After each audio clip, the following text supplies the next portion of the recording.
A todos. Mi nombre es Jenka, or Jenny. Um, I'm a plus size transgender woman. Sorry, I know I made an intro sort of in Spanish. My name is Jenka, or Jenny. I'm a plus size transgender woman. If you're new to my channel, please keep watching. Subscribe if you're not already. What I want to talk today about is transition and hormones and all that stuff that makes you beautiful and be who you really are. I mean, if you are true to yourself, and sometimes hormones just help you be who you are physically, because mentally you can be whoever you want. And yeah,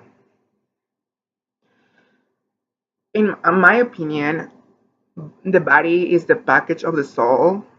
Like, I'm just gonna put um like a robot, one of those machines. Like, you have a control inside. Like, it's difficult to explain the way I'm trying to say it. Anyway, so basically what I'm trying to say is that there you control who you are. And up here, you know who you are, you control it, and you live for it, and you're good, and you're amazing. But sometimes your soul or your person that controls everything in your body doesn't match your body. In my case, I was born as a male, and that doesn't match my person up here. That doesn't match my mind nor soul. And therefore, I want to go through the medical transition, which is taking hormones. And who knows if I'm getting the surgery done. Meanwhile, I'm trying to focus on the medical transition, which is basically the hormones. Um, and I'm just gonna get a little bit into depth about what hormones do. It differs from everyone. It's different for every single person. We Even if you're watching this right now and you are a transgender woman, yes, you might go through similar changes as I'm going to, but and you're not going through the same changes because you're not me and I'm not you. And you are amazing. And this reason I'm saying that we're not going through the same thing is because for every single person, transitioning is different. Every transition is different. Um, it's the same in a way, but at the same time, it's really different. That's what I'm trying to say. um, because the hormones might react in a way in your body, and they might react in another way in my body. Um, and just because the hormones on your best friend react in a way doesn't mean they want to react the same way on you.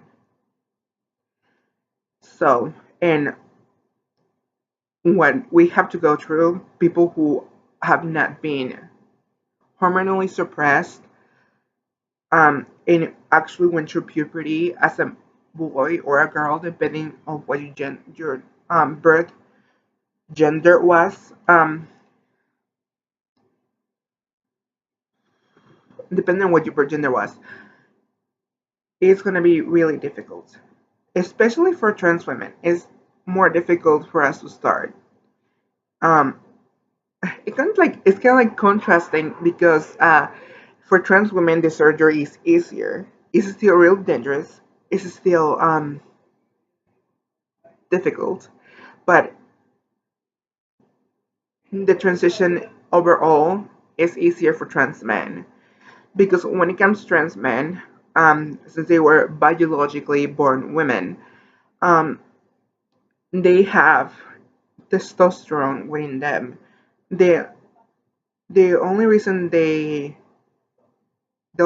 need um, the estrogen blocker is because it's asleep. The testosterone that they have in their body is asleep, and the estrogen that they have is too much, and it's giving them like a really high est really it's giving them like the shape that they don't want because that hormone on them is asleep. the hormone that will create the body that they want is asleep.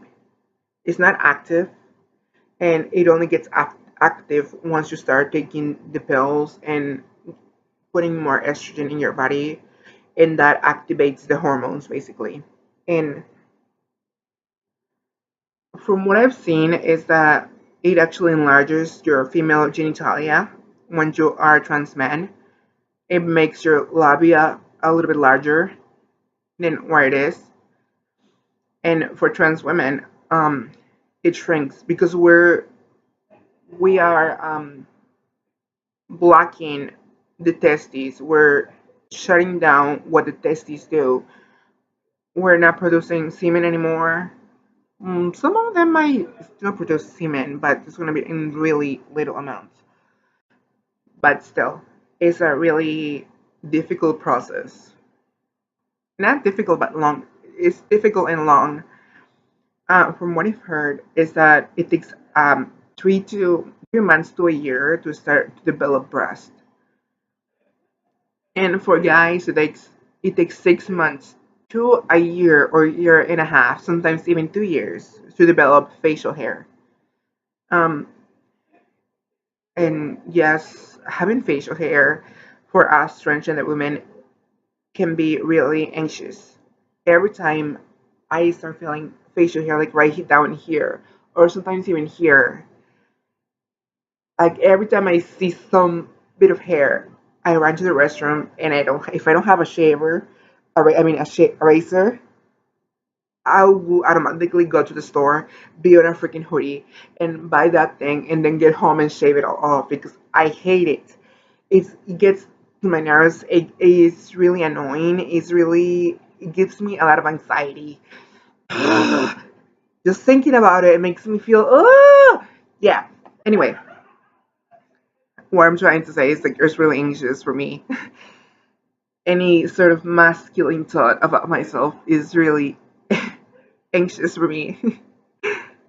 And I mean, it's not saying that being masculine is bad because there's a lot of masculine women who are really cute.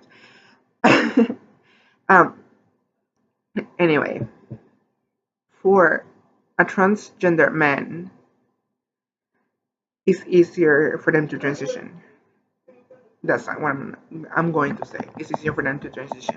However, the surgery that changes their genitalia is really difficult in transgender men. Um, like an old saying that my teacher said once upon a time, it's easier to dig a hole than it is to build a pole. What she's basically trying to say is that it's easier to make a vagina than it is to make a penis. Um, and when us transgender women are going through the hormone process, our parts shrink. Like if you had a, I don't know, good size dick, I'm just gonna say that, the size will diminish. The same thing with your testes, they will diminish, and it's gonna make it easier for you to fit into clothing that you didn't fit into before because like there was a problem down there and you didn't wanna deal with that. Yeah, so it's difficult for both, and in the transition it's difficult for the most part in women, in transgender women, and the surgery is difficult for the most part in transgender men. It's kind of difficult trying to get it out of my head. Anyway, I'm just gonna wrap this up because I've been talking for like 10 minutes already. Okay, so I'm just trying to say that I love you and that you're amazing, and no matter what you are, what your size is, what your gender is, I love you because you're an amazing person. You deserve to be happy. You deserve happiness and love. And now you're just amazing. And if your friends think, if anyone thinks that you're weird, and if anyone thinks that you're negative, well, you maybe are, but it's still, who am I to judge? And you're amazing, even if you're negative.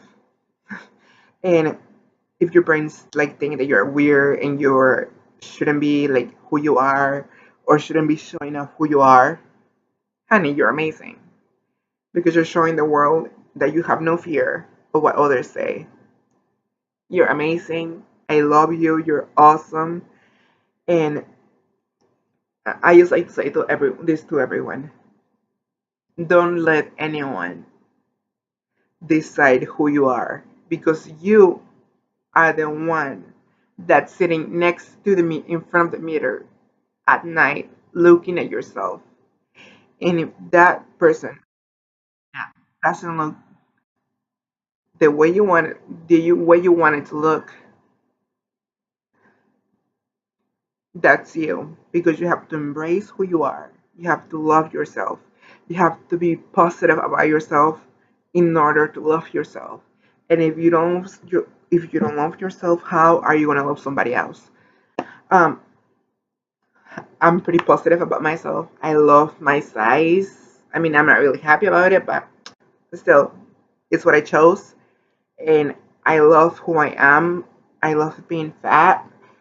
Uh, but at a certain point, it's not really healthy to be fat.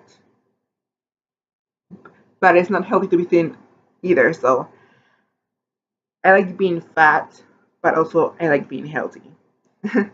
Like, okay, so, and I love you all. Please subscribe to my channel.